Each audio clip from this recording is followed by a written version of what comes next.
In this video, we will look at how to describe an algorithm.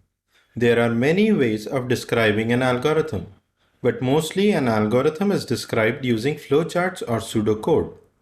Flowcharts works well if an algorithm is simple or accomplishes a smaller task. And using pseudocode, complex algorithms can be easily described. Now do not worry about what this algorithm described using pseudocode does.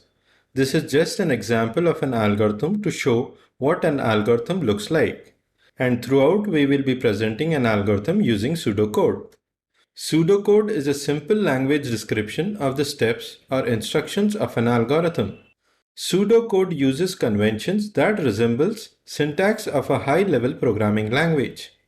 Algorithm defined consists of heading of an algorithm and the body of the algorithm. Within the body, we can use comments, assignment statements, blocks, operators, arrays, conditional statements, repetitive statements, as well as input and output statements. The algorithm starts with the heading, which consists of algorithm as a keyword, followed by the name of the algorithm and the list of parameters within parentheses. An algorithm may or may not use parameters. The comments begin with double slash and continue till the end of the line.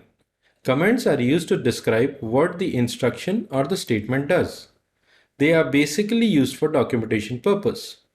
Assignment statements are used to assign values to the variables using the assignment operator := to.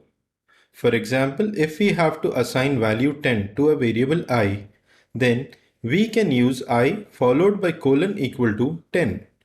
In the same way, we can use j followed by : to 20 to assign value 20 to variable j. Blocks are used to represent multiple or compound statements using the matching curly brackets. For example, multiple statements of the algorithm or the body of the algorithm is itself within curly brackets. Blocks are also used to represent multiple statements for condition or repetitive statements. Expressions are represented using arithmetic operators such as addition, subtraction, multiplication, division, and modules operator using the pseudocode the same way as they are used in mathematical equations. As well as we have relational operators such as less than equal to, greater than equal to, and not equal to.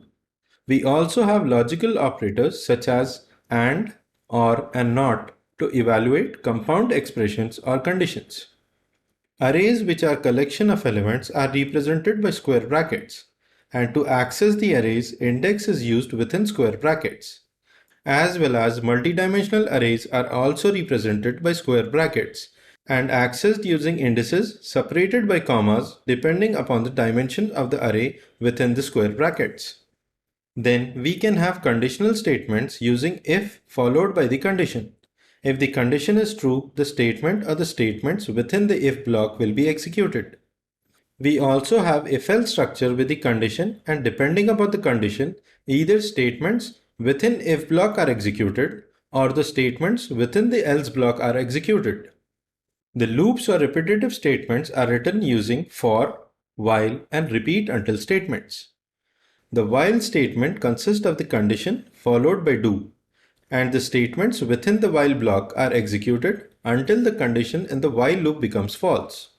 In the same way, we have a repeat until statement, consisting of repeat followed by the block of statements and until followed by the condition.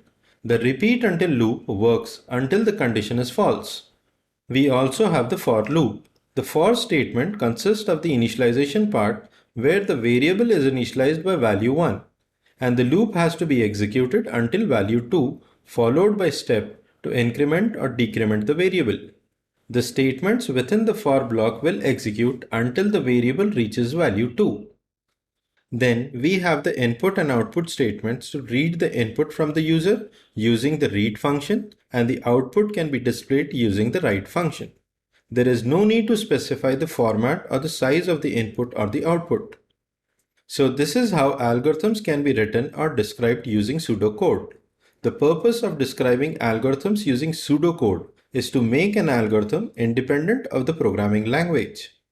A programmer or developer can use any programming language of their choice to implement an algorithm.